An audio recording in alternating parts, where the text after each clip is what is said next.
नमस्कार दोस्तों। तो जैसे कि मैंने आपसे वादा किया था कि मैं रामचरितमानस क्षमा कीजिएगा रामचरितमानस के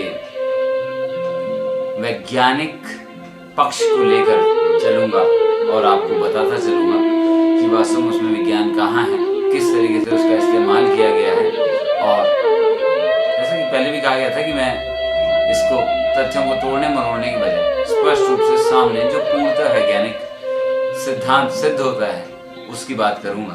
तो रामचरितमानस मेरे सामने रखी हुई गीता प्रेस गोरखपुर की छपी हुई किताब है और इसके कई हिस्सों का मैंने सतत अध्ययन किया है। उसके बाद मैं आपको शुरू से वो चौपाइयाँ और वो दोहे लेके चल रहा हूँ जो मुझे लगता है कि वैज्ञानिक है।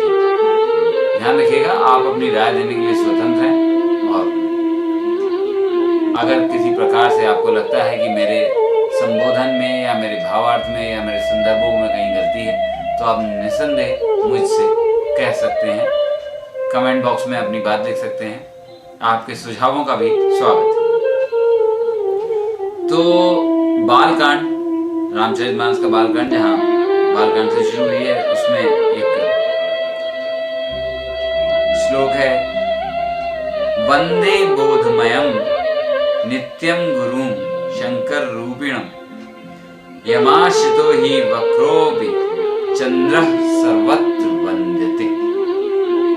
यानी ज्ञान के सागर हमेशा प्रभावी शंकर शिव के रूप के गुरु की मैं वंदना करता हूँ कि उनके भरोसे, उनके आश्रित होने से चंद्रमा जो वक्र रूपी है, जो थोड़ा सा टेढ़ा है, वो भी सब जगह सम्मान पाता है, सब जगह उसकी चर्चाएं यानी प्रशंसाएं होती हैं। तो इसमें, इस श्लोक में कहाँ है विज्ञान, कहाँ है? टेढ़ा चंद्रमा जिसका वर्णन किया गया है वो एक अच्छा वैज्ञानिक उदाहरण मैं उसे कहूँगा। चंद्रमा आपको अगर बताऊं, आप ऐसे आपको इसका पूरा रूप आप केवल पूर्णिमा के दिन देख पाते हैं। बाकी दिनों तो ये चंद्रमा कटा ही रहता है, तो उस तरीके से तो पूरी तरह से गोल नहीं होता और हमारी आंखों से विदित होती है ये चीज। हमारे नेत्रों को पता होता है कि ये चंद्रमा जब देख रहे हैं गोल नहीं है, उसका छाया वाला भाग थोड़ा थोड़ा दिख रहा होता है और हमें पता लग जाता है कि चंद्रमा गोल है, लेकिन हमारे पास जो उसकी रूप आ रहा है वो गोल नहीं है। तो इस प्रकार से चंद्रमा पूरी तरीके से हमारी गोल सिर्फ महीने में 1 या 2 बार दिखाई पड़ता है। पर मैं आपको बता दूं कि जिसे आप पूर्णतः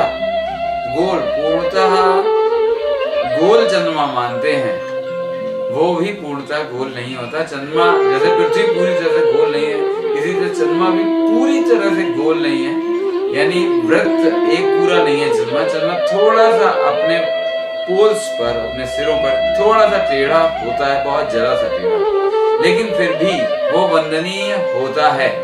वंदनीय इसलिए होता है क्योंकि चंद्रमा सीधे रोशनी हमारे तरफ नहीं फेंकता। चंद्रमा की रोशनी जो होती है वो एक्चुअली वास्तव में तो ये सूर्य से टकरा के आई हुई रोशनी हमारी पृथ्वी पे आती है और इसलिए इसकी जितनी जो ऊर्जा जो होती है वो चंद्रमा द्वारा सोख ली जाती है। आप कह सकते हैं इसकी गर्मी चंद्रमा द्वारा सोख ली जाती है और फिर प्रतिबिंबित जो रोशनी हमारे पास आती है वो सूर्य से भले ही थोड़ी कम हो लेकिन शीतल होती है। तो इस तरह वो प्रकाश तो देता है, लेकिन सूर्य की गर्मी में जो तप्त कष्ट होता है वो हमें नहीं देता।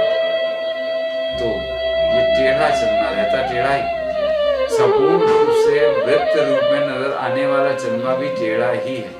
तो इस तरीके से इस टेढ़े चंद्रमा की सर्वत्र वंदना होती है, होती थी और होती रहेगी, क्योंकि ये हमें बिना कष्ट दिए वो प्रकाश देता है जो हमें आगे बढ़ने में सहायता करता है।